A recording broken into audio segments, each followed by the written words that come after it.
What if I told you that alcohol is designed to make you feel free, but in reality, it's slowing your brain, damaging your sleep, and ruining your mental health?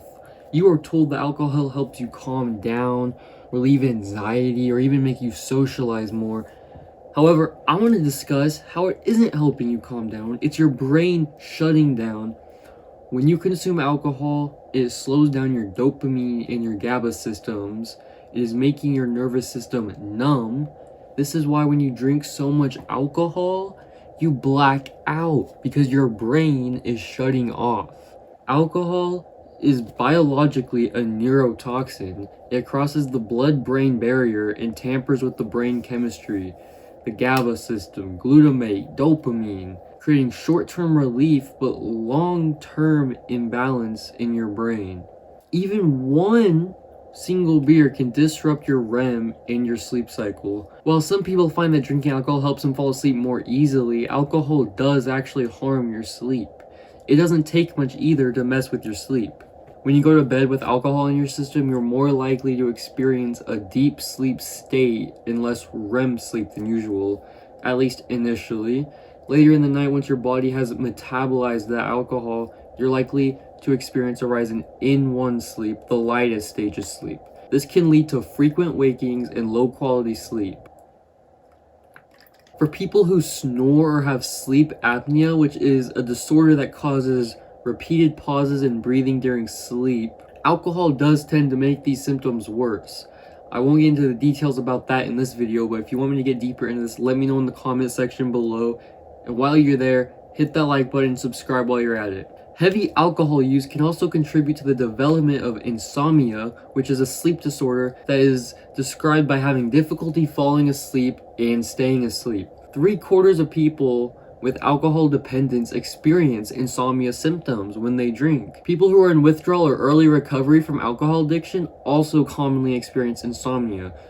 A lot of people with alcohol dependence and insomnia develop this pattern where they drink at bedtime to help them fall asleep, and then they will end up sleeping poorly throughout the night, and then a ton of people will also fight that tiredness during the next day from not sleeping well. They'll take caffeine, which does not help with your sleep at night as well, so it's just a repeating cycle over and over again. Alcohol use appears to interfere with circadian rhythms, which are biological patterns that operate on a 24-hour clock. Evidence suggests that consuming alcohol may decrease the body's sensitivity to daylight and darkness cues, which triggers shifts in body temperature and tells your body to start making melatonin. Experts do recommend that you avoid alcohol at least 3 hours before bedtime, but many different factors influence how quickly your body can metabolize alcohol and disrupt your sleep. You may need to stop drinking more than 3 hours before going to sleep, depending on certain factors. A study that was done by a team from the University of Pennsylvania found that light to moderate alcohol consumption was associated with reductions in brain volume.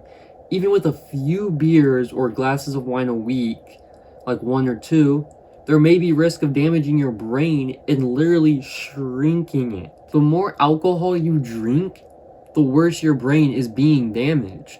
When I mention damage to the brain, this is concerning cognitive functions such as like memory, attention, and decision making.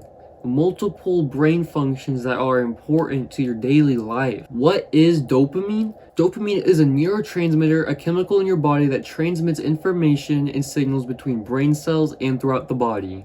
Dopamine regulates our moods, emotions, sensations, and some regular body functions. Dopamine is naturally released when you are taking part in pleasurable activities like exercising, eating, listening to music, meditating, or even having sex. When you drink alcohol, your brain's dopamine system is being flooded with dopamine, producing that euphoric buzz you feel when you're drinking alcohol. Even just thinking about the feeling of having a buzz can produce dopamine because your brain has most likely associated pleasure with drinking alcohol. You drink alcohol, which produces dopamine in your brain, so you feel good and relaxed, and to keep feeling this way, your brain wants you to continue drinking. Your brain adapts to the sudden increase in this neurotransmitter dopamine and starts producing less because it's adapting to the sudden increase. your dopamine levels fall and your buzz goes with it, but your brain is looking to regain this feeling caused by the increased levels of dopamine. You can stop this feeling by drinking more, but then eventually your brain fully relies on alcohol to produce dopamine, and without it you start feeling symptoms of withdrawal. Guess what? I just taught you the simple science behind addiction. Research does show that the brains of alcoholics have dopamine levels that are significantly below average. Even if you have these effects on your brain or your dopamine production, it doesn't mean you have to continue drinking. There are rehab programs, detox programs, therapy, and other alternatives you can use to battle this addiction to help you. If you're looking to heal and better yourself, go ahead and DM me on Instagram and I can help you out. Now I want to talk about a few different ways alcohol can damage your gut. Alcohol relaxes the lower esophageal sphincter, which prevents acid from backing up into your esophagus. This doesn't work as well when it has been relaxed by alcohol, so you're more likely to experience acid reflux, which is also known as heartburn. Everyone has good bacteria and bad bacteria in their gut. Drinking too much can disrupt this normal balance, increasing the bad bacteria that can cause inflammation and irritation in the gut while decreasing the bacteria that aids in digestion. This increase in bad bacteria can lead to something called leaky gut, in which gaps in the intestinal wall allow bacteria and other toxins into the bloodstream.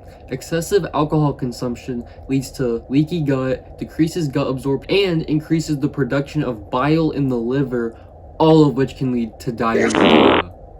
Alcohol consumption disrupts both the digestion of sugars and the balance of bacteria in the gut. This leads to a shift in the gut's normal fungal diversity, which causes an overgrowth of a type of yeast called Candida. These shifts increase gas production in the gut and cause your stomach to bloat, and this is more common for drinking beer than with any other types of alcohol like wine or whiskey. Based on my own personal research, reading studies, alcohol doesn't seem to have a clear pattern of inheritance, but studies have shown that many people with alcohol use disorder have a family history of problems with alcohol or other substances. Children of people with alcohol use disorder are 2 to 6 times more likely than the general public to develop issues with alcohol consumption. The increased risk is likely due to shared genetic factors, but it may also be in relation to environment, lifestyle, and non-genetic influences shared by family members. Why do we act like alcohol is social when it's more like corporate programming? Just think about it. From the moment you become a teenager, or before that even, you're exposed to this idea that drinking equals fun, confidence, friends, and freedom. But this idea didn't just come from real experiences, it came from decades of advertising and corporate propaganda. Alcohol brand commercials showed dudes shotgunning beers with friends being surrounded by girls in bikinis. Films and TV shows glorify wild parties and college life as the peak of youth, while always being fueled by booze. Social media made wine and cocktail selfies the face of girls' night or treating yourself. It's branding. You're not just drinking, you're buying into this identity that was literally sold to you. You've been trapped into thinking alcohol makes you more social and have more fun. You think it gives you energy to be more social, but in reality, biologically, scientifically, whatever you want the term to be, it is a depressant. It slows your nervous system down, it drains your motivation the next day, and disrupts your biological sleep patterns. You're being told that you can connect with people more with this drink, that you're bonding with them. In reality, you're all just getting numb together. Real connection comes from vulnerability and presence, not from the fogginess you get from drinking alcohol. Alcohol does not make you free, even though it's pushed as freedom. But the irony is, the more you rely on alcohol for these feelings, the less free you become. Some people will even bully people for not drinking or try to convince them to join in on consuming this literal poison. Society has evolved into thinking you need to depend on substances to feel normal in a social setting. But if you can walk into a party a dinner or a date without needing a drink, then you have won. You are fully present. You are fully you. You're not changing yourself to fit in. You don't have to recover just for that one night of fun. You are powerful and I am proud of you. You aren't boring if you don't drink. You're not missing out. You are winning and you are doing great at it. According to Statista, the global alcoholic beverage market was worth over 1.6 trillion US dollars in 2025 and is projected to keep growing. Top players in the industry include AB InBev, which owns Budweiser, Corona, Stella Artois, however the fuck you say that name, and many more other brands. Diageo, which owns Smirnoff, Guinness, Captain Morgan, many more. There's Heineken, Molson Coors, Constellation Brands. These are multinational corporations whose entire business models depend on normalizing and glamorizing alcohol consumption and addiction. The cycle of addiction is what drives them to get more profit. They profit more from addicted drinkers than casual drinkers. A study that was done in 2016 found that the top 10% of drinkers account for over 50% of all alcohol sales. This means that people with dependency issues are the financial backbone of the alcohol industry. Youth and college culture are heavily targeted in advertising because they are more impressionable. They tie drinking to freedom and rebellion. They are more likely to develop long-term drinking habits because their brains aren't fully formed yet, which make them lifelong customers. We as people have to deal with addiction, families being addicted, healthcare issues from alcohol, drinking and driving, people getting in wrecks, criminal investigations that we all have to pay for with our tax money, our police departments have to spend time on when there's genuine, real other issues out there, all while these corporations are making profit off of it. Think about that. Alcohol has been so normalized that choosing not to drink almost feels like you're breaking some rule. That's because the culture depends on collective participation. If you aren't joining in, you disrupt the illusion that drinking equals freedom, fun, and connection. But here is the truth. Most people don't drink because they want to, but because they don't want to feel left out, judged, or alone. That is not freedom. This is literal peer pressured, conditioned sedation. Sober people are actually more present in social settings. They are more emotionally aware of what's going on in their lives. They are more capable of handling life without an escape route of chemicals. Every time you say no to a drink, you are saying yes to your future, to better sleep, brain health, and purpose. The people who pressure you into drinking are often uncomfortable with their own habits, so don't let their insecurity shake your clarity, because in a world that profits off of your confusion, clarity is a threat. And every clear decision you make is an act of reclaiming your power you deserve. Alright, y'all, we need to get a little personal for a minute. Alright. This is my story with alcohol. I have quit, but this is my story. I started drinking when I was 14.